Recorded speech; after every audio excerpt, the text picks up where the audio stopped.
ವರ್ಷದ ಹಾಗೆ ಈ ವರ್ಷವೂ ಕೂಡ ದತ್ತಾತ್ರೇಯ ಜಾತ್ರಾ ಮಹೋತ್ಸವ ಕಾರ್ಯಕ್ರಮ 8ರಿಂದ 15ವರೆಗೂ ನಡೆಯುವಂತಹ ಕಾರ್ಯಕ್ರಮ. ಈ 8ರಿಂದ 15ವರೆಗೂ ನಡೆಯುವ ಕಾರ್ಯಕ್ರಮದಲ್ಲಿ 10ನೇ ತಾರೀಕಿಗೆ ಒಂದು ವಿಶೇಷವಾಗಿರ್ತಕ್ಕಂಥ ಕಾರ್ಯಕ್ರಮವನ್ನು ಹಮ್ಮಿಕೊಂಡಿದ್ದೇವೆ. ಆ ವಿಶೇಷವಾಗಿರ್ತಕ್ಕಂಥ ಕಾರ್ಯಕ್ರಮ ಅಂದರೆ ತಂದೆ ತಾಯಿಗಳ ಪಾದಪೂಜೆ. 1111 ತಂದೆ ತಾಯಿಗಳ ಪಾದಪೂಜೆಯ ಕಾರ್ಯಕ್ರಮವನ್ನು ಹಮ್ಮಿಕೊಂಡಿದ್ದೇವೆ. ಈ ಕಾರ್ಯಕ್ರಮದಲ್ಲಿ ಕಾಶಿಯ ಜಗದ್ಗುರುಗಳಾಗಿರ್ತಕ್ಕಂಥ ಜ್ಞಾನ ಸಿಂಹಾಸನಾಧೀಶ್ವರ 1008 ಚಂದ್ರಶೇಖರ ಶಿವಾಚಾರ್ಯ ಮಹಾಸ್ವಾಮಿಗಳವರ ದಿವ್ಯ ಸಾನ್ನಿಧ್ಯದಲ್ಲಿ ಮತ್ತು ಬೀದರ್ ಜಿಲ್ಲೆಯ ಎಲ್ಲ ಮಹಾಸ್ವಾಮಿಗಳವರ ದಿವ್ಯ ಸಾನ್ನಿಧ್ಯದಲ್ಲಿ ರಾಜಕೀಯ ಮುಖಂಡರ ಒಂದು ಸಮ್ಮುಖದಲ್ಲಿ ಈ ಒಂದು ವಿನೂತನವಾಗಿರ್ತಕ್ಕಂಥ ಕಾರ್ಯಕ್ರಮ ನಡೆಸ್ತಾ ಇದ್ದೇವೆ. ಅದಕ್ಕಾಗಿ ಇವತ್ತಿನ ದಿವಸ ಈ ಒಂದು ತಂದೆ ತಾಯಿಗಳ ಮೇಲೆ ಇಟ್ಟಿರ್ತಕ್ಕಂಥ ಒಂದು ಪ್ರೀತಿ ಹಮೇಶವಾಗಿ ಹಾಗೇ ಇರಬೇಕು.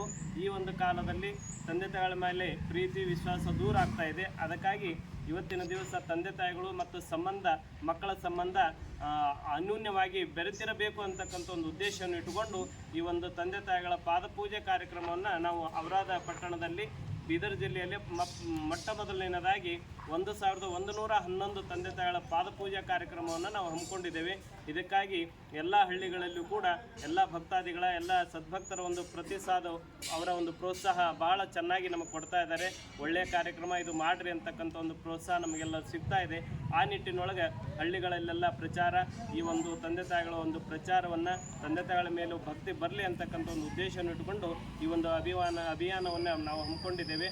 ಆ ನಿಟ್ಟಿನೊಳಗೆ ಇವತ್ತಿನ ದಿನ ಭಿತ್ತಿ ಚಿತ್ರದ ಒಂದು ಉದ್ಘಾಟನೆ ಕಾರ್ಯಕ್ರಮ ನಾವು ಹಮ್ಮಿಕೊಂಡಿದ್ದೇವೆ. ಇದರಲ್ಲಿ ಎಲ್ಲರೂ ಪಾಲ್ಗೊಂಡಿದ್ದೀರಿ. ತಮ್ಮೆಲ್ಲರಿಗೂ ಒಳ್ಳೆಯದಾಗಲಿ ಅಂತೇಳಿ ಈ ಕಾರ್ಯಕ್ರಮಕ್ಕೆ 10ನೇ ತಾರೀಕಿಗೆ ತಾವೆಲ್ಲರೂ ಜಾಸ್ತಿ ಸಂಖ್ಯೆಯಲ್ಲಿ ಈ ಕಾರ್ಯಕ್ರಮಕ್ಕೆ ಭಾಗವಹಿಸ್ರಿ ಅಂತೇಳಿ ಈ ಮುಖಾಂತರ ತಮ್ಮೆಲ್ಲರಿಗೂ ತಿಳಿಸ್ಲಿಕ್ಕೆ ಇಚ್ಛಪಡ್ತೀವಿ. ಶಂಕರಲಿಂಗ ಶಿವಾಚಾರ್ಯ